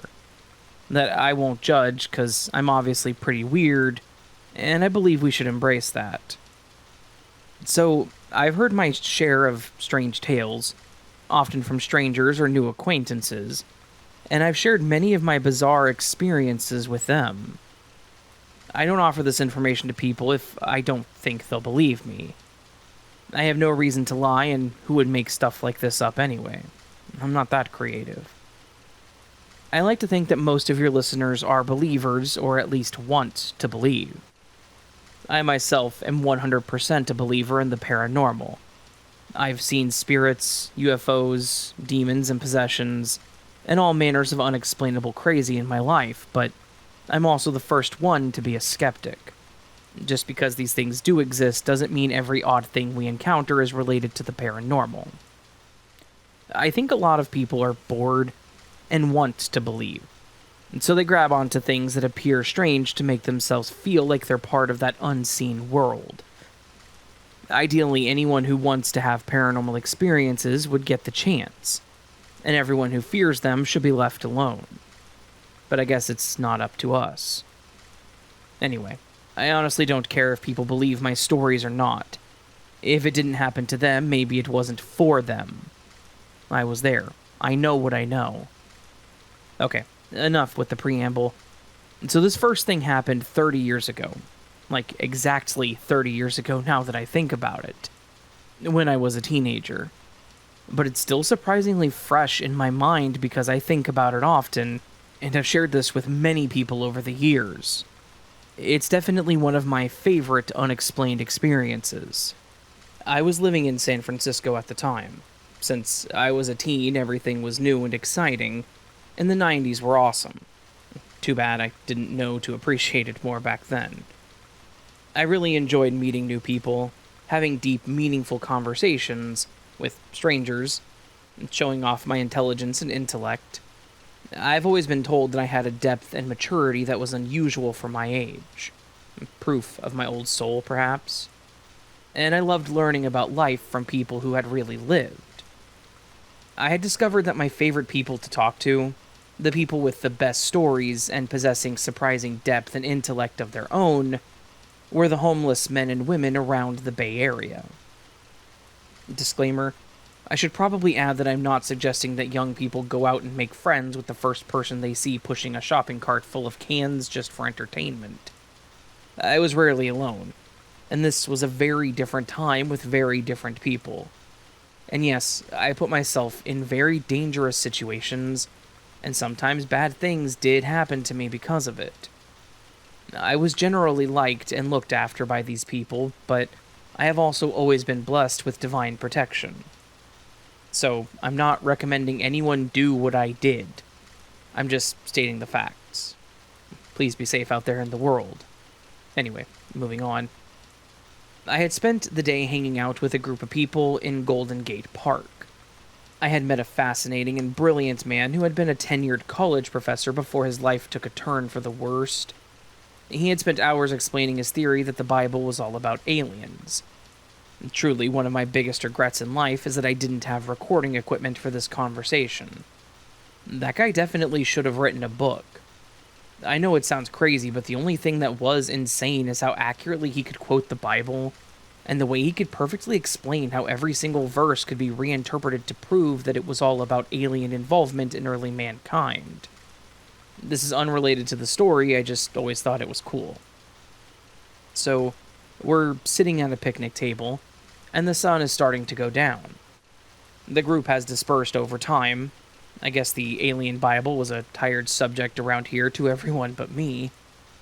The professor sees someone he knows at the edge of the picnic area that we're sitting at, and he excuses himself for a moment. I sit, chain-smoking, as the minute stretches on, and eventually realize that I'm completely alone, and the sun is going down fast. I will freely admit to anyone that I have absolutely no sense of direction. I still don't now at 45, and I certainly didn't when I was 15. I had recently gotten hopelessly lost in a massive abandoned office building that some friends had broken into and then inadvertently abandoned me in. I didn't want to go through that nightmare again. I started walking through the park, but quickly started to panic, as I realized I had no idea where I was or how to get back to the part of the city I was familiar with. It was full dark when I saw an older guy, clearly homeless and clearly not lost, and looking vaguely familiar enough to approach, sitting against a light pole drinking out of a paper bag. I told him I had gotten lost and asked if he could please show me the way back to the area that I knew. He obviously wanted to just chill and drink, but he agreed and started walking ahead of me. We made small talk. He was an okay guy, but it was pretty obvious he was kind of in a hurry to be done with me and get back to his spot. I don't remember much about the layout of the park, but at one point we came out into a large open grassy field. There must have been lights around the edge of the field, because I could see that there was something weird toward the middle of the field, kind of shimmering. I remember being like, what the hell is that? And making a beeline towards the area. As I got closer, I saw there appeared to be a huge mass of buzzing something. I laughed and said, "What are those? Bugs?" It sounded more like a humming than a buzzing, but it instantly reminded me of something I had seen the year before. I had discovered meditation when I was 14 years old. I was studying different religions at the time. I had family with various beliefs, so I had opportunities to visit different churches, synagogues, mosques, temples, trying to find something that felt right. My parents were spiritual, but didn't believe children should be forced into anything, so I had free will in that respect. One day I had gone to the park near my house to meditate next to my favorite old tree. It looked like some sort of weeping willow. After a while, the noise of the park got too distracting. In addition to the sounds of people talking and kids playing, there had been an increasingly loud buzzing near me. I was afraid of bees at the time, so I pulled myself out of the meditative state and looked around trying to locate the buzzing, afraid I was about to get stung. What I found blew my mind. Less than a foot above my head, there was a perfect sphere, about the size of a basketball, of flying insects. I remember gasping, "Whoa, cool!"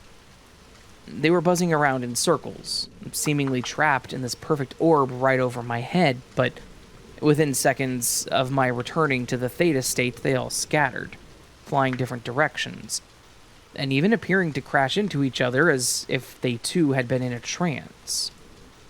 I immediately looked around me to see if anyone else had witnessed this phenomenon, but no. I had done a good job of choosing a private area. So, now standing there in this large, open, grassy field in Golden Gate Park, trying to make sense of this huge buzzing cloud, that ball of bugs came to mind.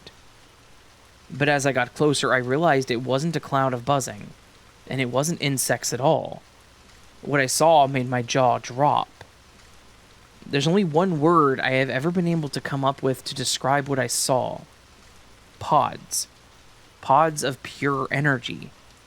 Humming, electric, pulsing, pure energy. They were floating a couple of feet off the ground, and were maybe 4 or 5 feet tall. I put my hand up to touch one, and I could feel the humming vibration, like static electricity. I tried to warp both of my arms around one, like a hug, but my hand didn't touch, so it must have been more than 2 feet in diameter. It didn't hurt. It wasn't like electrocuting, just this benign kind of humming. There were maybe 30... I don't know, I wish I could remember the group better. The way I recall, they were in a uniform line. Maybe 5 rows of 6 with around 2 feet between them, but I could easily be off. I know I was able to walk between the pods without touching them, but when I did suddenly, I became afraid of disturbing them. I felt like they needed peace, like they needed to be protected, and I didn't want to harm whatever this was. The whole time, I'm looking at this field of pods in absolute awe. A drunk dude is fidgeting impatiently nearby, looking mildly annoyed and confused. I must have looked crazy because he didn't see anything. At least, he said he didn't.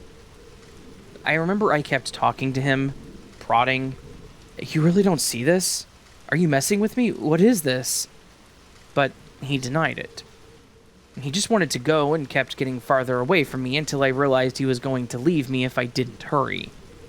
So I started running after him. But I kept looking back to see if the pods would disappear, like a hallucination. They didn't. I was still able to see them until I was completely out of view of the field.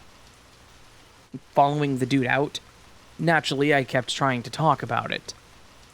I remember having to run to catch up, but also it seemed like he was walking faster and faster, like he just wanted to be rid of me. We got to a clearing that I recognized, and I tried to thank him, but he just kept going, eager to get back to his chill spot so he could enjoy his drink. It was so frustrating having another witness right there that turned out to be so useless.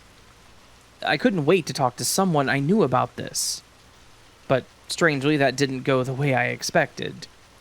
When I went back to the park during the day, I tried to tell people what I had seen, and thought maybe I would even find someone else who had seen this before, but people kept brushing me off, like they didn't want to hear about it. I don't remember specifics about these conversations, mostly just the frustration, except for one. There was an older woman called Mama Cat. She was like the matriarch of the Street family and had been living in or around Golden Gate Park for decades. Surely she would appreciate my experience. She might even know something. I started telling her about the energy pods, and I remember her cutting me off saying something like, "We don't talk about that." I thought she misunderstood, or maybe she was talking to someone else, so I kept going. And she very forcibly stopped me with a hand in my face and told me to shut up. That if I kept talking about that, she would have me 86'd, banned from the park. So, instead of shedding light on my experience, this just made the whole thing even more mysterious. I did tell people about it, but never park people. As far as I can recall, I was never brought that deep into the park again. I have since looked up a map, and I know that Golden Gate Park is over 1,000 acres across, and I have absolutely no idea where in the park this might have occurred. The internet was brand new back then, way before Reddit or anything like that, and it never occurred to me until now to post about it. I'm curious to see if anyone comments or posts about a similar experience, either elsewhere or in the same location. I like to think that after 30 years, this big secret, if there really was one, would be less guarded. But, sadly, I've listened to enough paranormal tales and glitch stories to know that this is probably just another one of those mysteries that we will never see solved.